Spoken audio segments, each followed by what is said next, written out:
bênção do Senhor, né?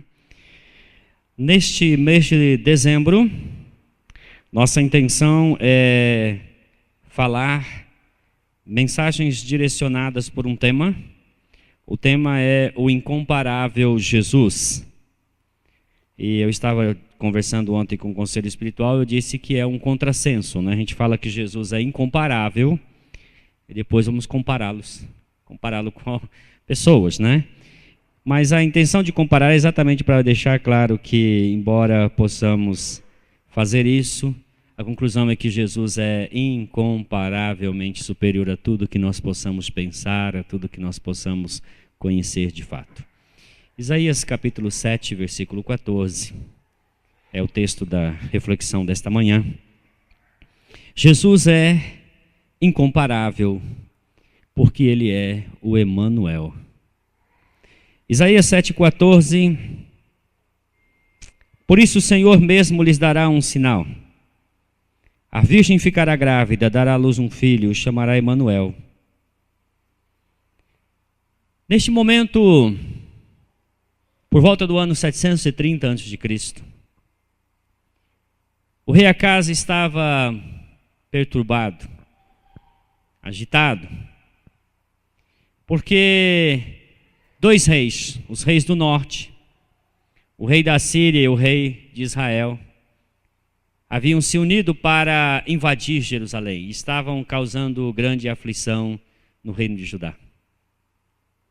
E em meio a essa perturbação, o Senhor disse ao profeta Isaías: vai ao encontro de Acaz, que era primo dele,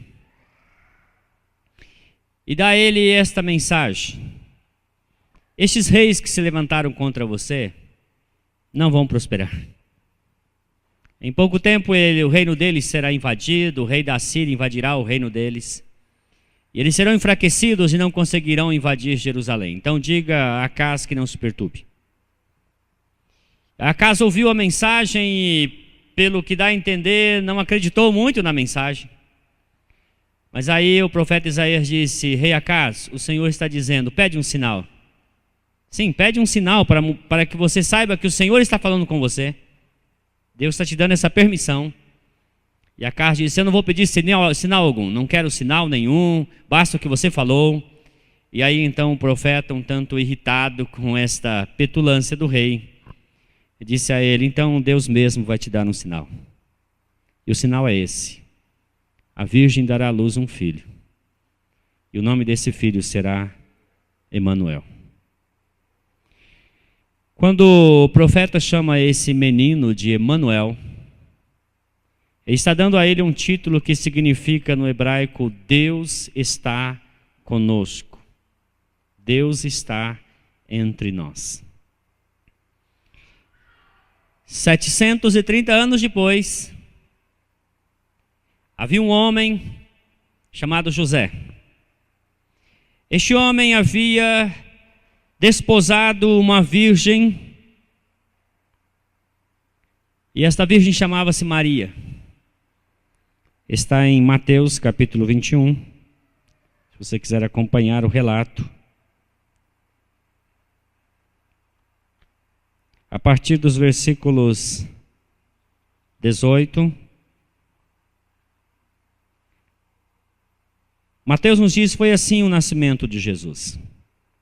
Maria, sua mãe, estava prometida em casamento a José, eles não haviam se casado, ainda ela era noiva, mas antes que se unissem, achou-se grávida pelo Espírito. Por ser José seu marido um homem justo e não querendo expô-la à desonra pública, pretendia anular o casamento secretamente. Mas depois de ter pensado nisso, apareceu-lhe um anjo em sonho e disse: José, filho de Davi, não tema receber Maria como sua esposa, porque nela foi gerado, procede do Espírito Santo. Ela dará à luz um filho, e você deverá dar a ele o nome Jesus, que quer dizer Deus é o meu Salvador, porque ele salvará o seu povo dos seus pecados. Aí no verso 22, Mateus faz um comentário dizendo: e tudo isso aconteceu para que se cumprisse o que o Senhor dissera pelo profeta: a virgem ficará grávida e dará à luz um filho, e lhe chamarão Emanuel, que significa Deus conosco.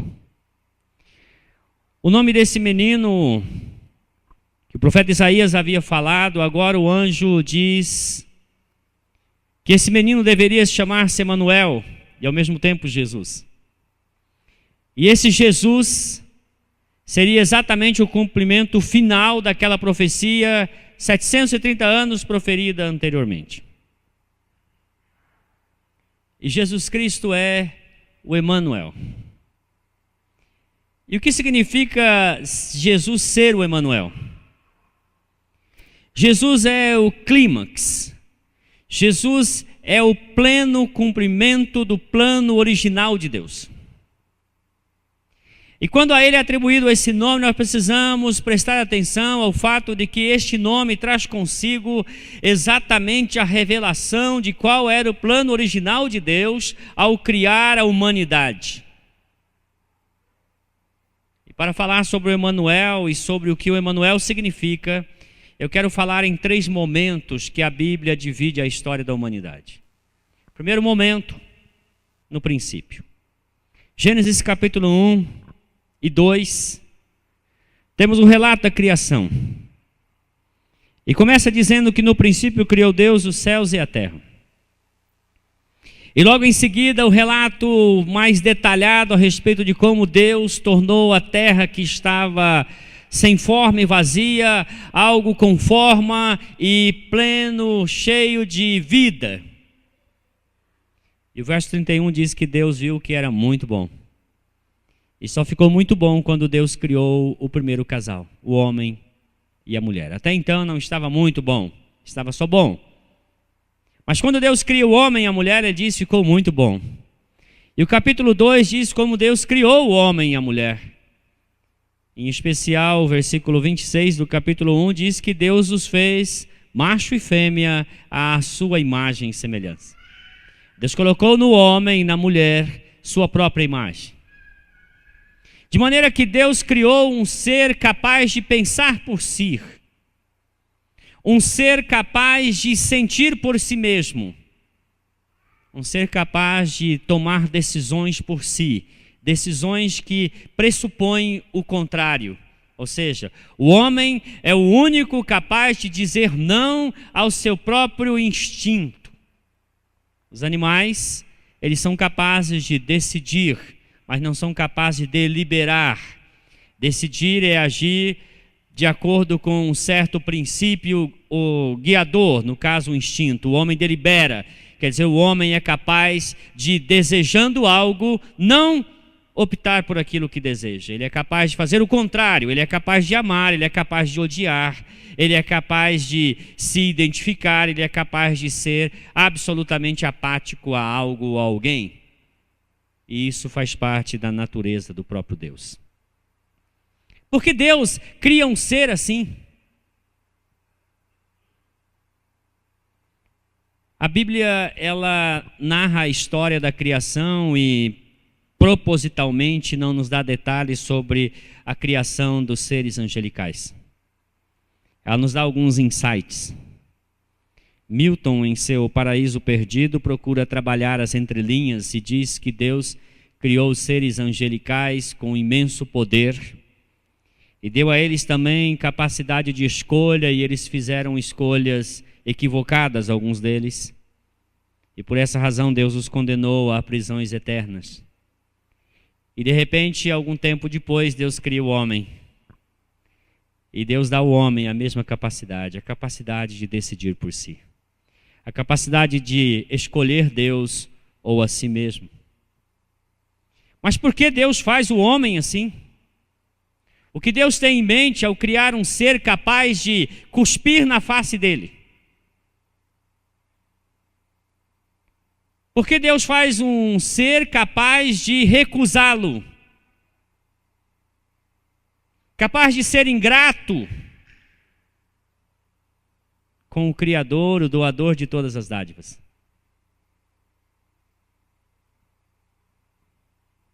Em Gênesis 3, versículo 8, nós temos um indíciozinho interessante.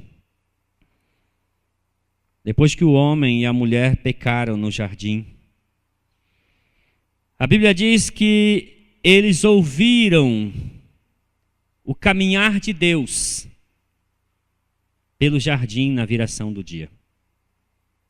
Paulo César Baruch poetizou, escrevendo uma canção no Jardim da Inocência, onde ele diz: ah, que saudade da viração do dia, quando o Senhor vinha visitar-nos, quando o Senhor vinha estar conosco, estar contigo, conversar contigo, desfrutar da tua companhia. O que dá a entender a partir deste versículo é que antes da queda, não sabemos por quanto tempo, o próprio Deus vinha ao primeiro casal. Acreditam os teólogos que ele vinha em forma humana. Que Deus, assim como ele se manifestou de forma humana na visita a Abraão em Gênesis 18, o próprio Deus vinha em forma humana e ali dialogava e conversava e comungava com o primeiro casal.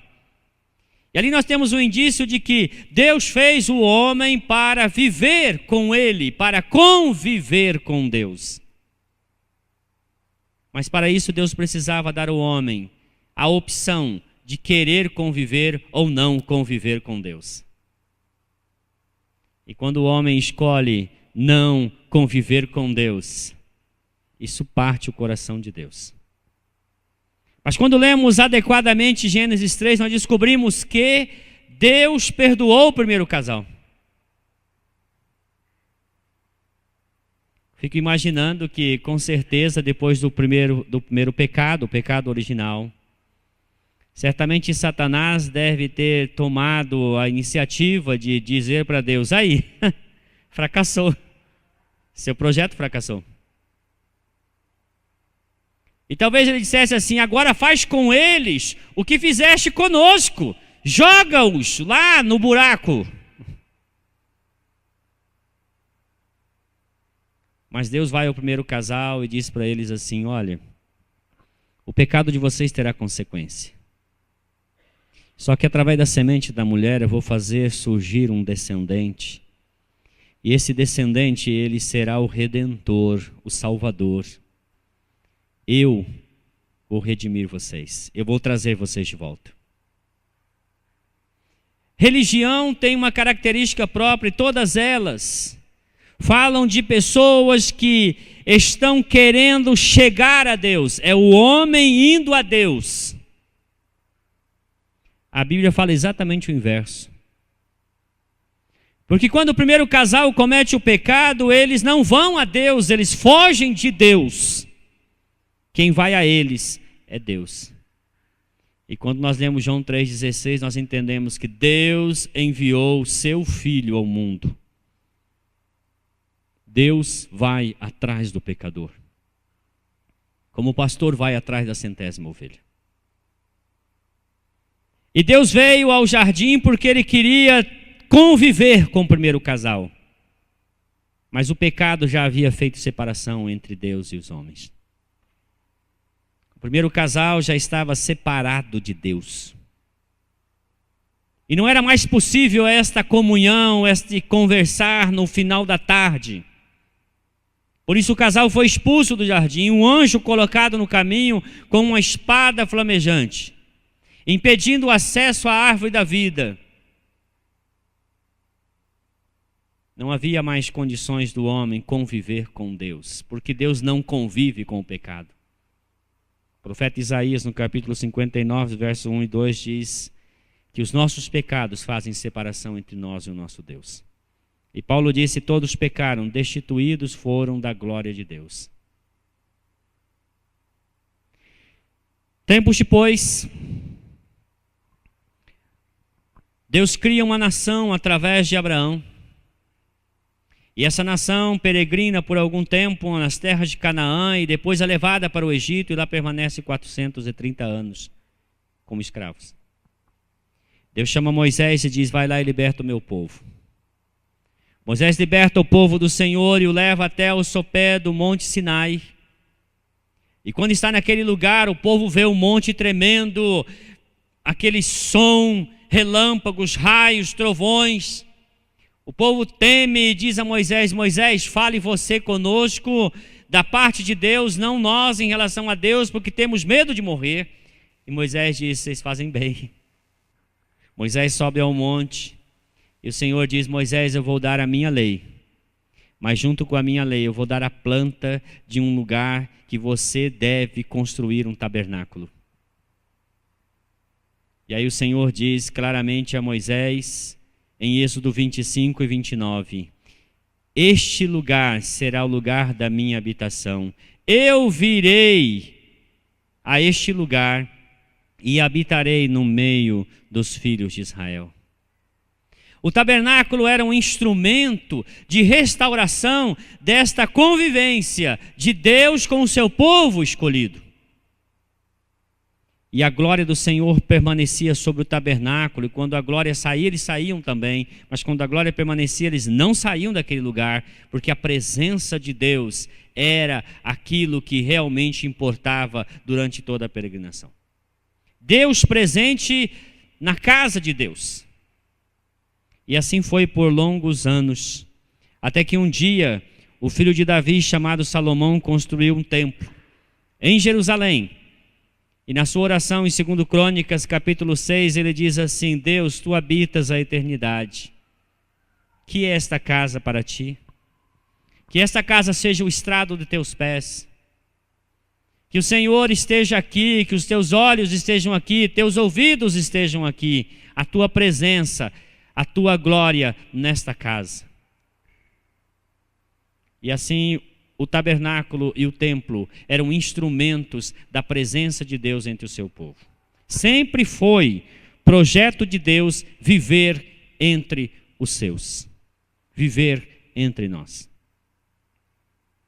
Isto é, no princípio e no deserto.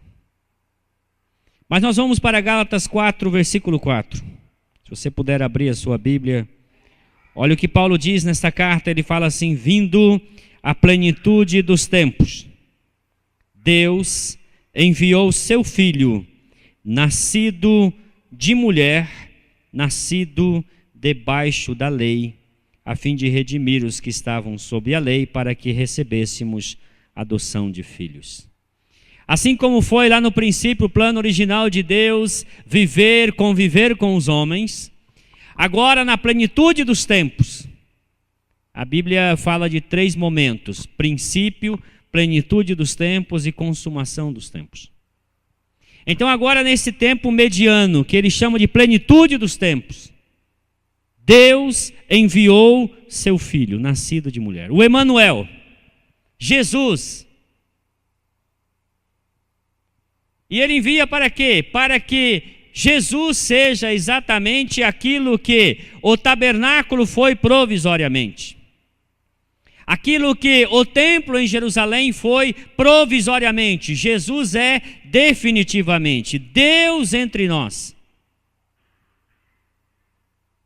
João capítulo 1, versículos 1 e 2 diz que no princípio era o Verbo estava com Deus, o Verbo era Deus. Tudo foi feito por meio dele, nada do que foi feito não se fez sem ele. Mas em João capítulo 1, versículo 14, João nos dá uma dica interessante. Ele diz assim: e o Verbo se fez carne e habitou entre nós. A palavra grega habitou é eskenem. Eskenem é exatamente a palavra, o verbo que traduz o substantivo tabernáculo. Olha o paralelo. Literalmente nós podemos traduzir João 1,14 dizendo assim: o Verbo se fez carne e tabernaculou conosco. Pois tabernáculo significa morada provisória. Ele provisoriamente veio morar entre os homens, na forma humana, para posteriormente, em definitivo, morar entre os homens, viver entre nós. Assim, Jesus é a consumação daquilo que o tabernáculo era um mero anúncio, era um prenúncio de que um dia Deus viria na forma humana viver entre nós. Jesus viveu 3 anos aqui entre nós, morreu, ressuscitou e subiu aos céus. O apóstolo Paulo disse que então uma vez tendo a Cristo em nossos corações, nós nos tornamos santuário de Deus, morada de Deus no Espírito. Antes que chegue a consumação dos tempos, o Senhor Jesus, que disse que não nos deixaria órfãos, mas que voltaria para nós, enviou o Espírito Santo. E o Espírito Santo, neste momento, é este Emanuel, é esse Deus conosco, é esse Deus em nós. Jesus disse: eu enviarei o Consolador, ele está entre vocês e estará em vocês. Pois no Pentecostes, o Espírito Santo entrou nos santos e passou a viver entre eles. O Espírito Santo é como se fosse uma garantia de que aquilo que Deus começou em Cristo, Ele completará na consumação do tempo. Assim como o Espírito Santo está entre nós, Cristo também está entre nós, pois Jesus disse: aquele que tem os meus mandamentos e os guarda, este é o que me ama, e aquele que me ama será amado de meu Pai. E viremos a Ele e faremos nele morada. Deus mora em você. Blaise Pascal certo dia estava orando assim, cabeça voltada para o lado esquerdo. E aí então alguém falou para ele assim: mas Blaise Pascal, não devemos orar olhando para o céu? Ele falou: aquele que você diz que está lá, também está aqui. Eu falo com ele aqui, porque ele está aqui. Ele disse que eu sou morada de Deus no Espírito. Eu não preciso ficar olhando para o céu, se o Deus do céu mora no meu coração. Nós somos morada de Deus. Deus não está nessa casa aqui, gente. Desculpa quem acreditava nisso. Ele só está aqui quando você está aqui, quando eu estou aqui, quando nós estamos aqui. É por isso que de vez em quando fica eu e o Erlon aqui, para manter a presença, né, Erlon? Quando estiver 2 ou 3 reunidos em meu nome, ficar só eu não vai funcionar, o versículo não vai funcionar. Aí de vez em quando vem o irmão Franz para completar o versículo, né, irmão Franz? Aí depois vem a irmã Lourdes também, aí torna o versículo maior ainda, porque já é 4. De vez em quando aparece o Zé Luiz aqui, ajuda mais ainda a presença de Deus entre nós. E quando nós como igreja nos reunimos aqui, Deus está aqui porque aqui está o povo de Deus. O Deus que está em você, o Deus que está em mim, é o mesmo Deus que está em todos nós. O Emanuel, Deus conosco. É nesse sentido, então, que recebemos como que por antecipação aquilo que será plenamente quando o próprio Deus vier nas nuvens com poder e grande glória e definitivamente estará conosco. O autor de Hebreus capítulo 13, versículo 5 diz: nunca te deixarei, jamais te abandonarei. Mas quero ir para o último ponto. Abre a sua Bíblia comigo em Apocalipse 21. Aqui está a consumação dos tempos. No princípio, na plenitude dos tempos, Deus está conosco. E estará conosco de uma maneira definitiva na plenitude dos tempos. Apocalipse 21 diz: então vi novos céus e nova terra, pois o primeiro céu e a primeira terra tinham passado, o mar já não existia. Eu vi a cidade santa, a nova Jerusalém, que descia dos céus, da parte de Deus, preparada como uma noiva adornada para o seu marido. E ouvi então uma forte voz que vinha do trono e dizia: agora o tabernáculo de Deus está com os homens, com os quais ele viverá. Eles serão os seus povos, e o próprio Deus estará com eles, e será o seu Deus. E ele enxugará dos seus olhos toda lágrima, e não haverá mais morte, nem tristeza, nem choro, nem dor, pois a antiga ordem já passou. No princípio, na plenitude dos tempos e na consumação dos tempos, Emanuel, Deus conosco. Esse é o Jesus em quem nós cremos. O Deus presente entre nós. Porque um dia nós estaremos junto com Ele. João capítulo 14, despedindo-se dos seus discípulos, os primeiros 3 versículos, Jesus disse: não fiquem perturbados, eu vou, mas eu vou voltar. E quando eu voltar, eu os levarei para mim mesmo, para a casa do meu Pai, onde há muitas moradas, para que onde eu estiver, vocês estejam também. Deus deseja comunhão conosco. Devemos nós também desejar comunhão com Ele. Falando a respeito da ressurreição, escrevendo aos Tessalonicenses, na segunda carta, capítulo 4, um texto que geralmente é lido em velório, a partir do verso 13 ao verso 18, o apóstolo Paulo disse assim: irmãos, eu não quero que vocês sejam ignorantes a respeito dos que dormem. Porque quando o Senhor der a ordem e o anjo tocar a última trombeta, o Senhor ressuscitará os mortos. E nós, os que estivermos vivos, seremos transformados. E subiremos ao encontro deles, ao encontro do Senhor nos ares. E Paulo termina dizendo: e estaremos para sempre com o Senhor. Consolem-se uns aos outros com essas palavras. Pois estar com o Senhor é o alvo, desde o começo, do seu plano redentor.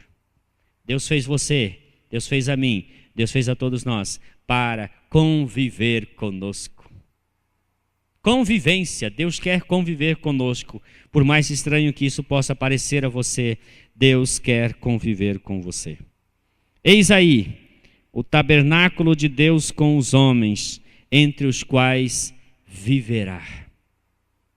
Eternidade não é estar num lugar com ruas de ouro, estar numa mansão hollywoodiana. Eternidade não é estar em pastos verdejantes, aquela paisagem maravilhosa, retratada às vezes nas obras de Dante Alighieri e outros assim. Eternidade é estar com o próprio Deus.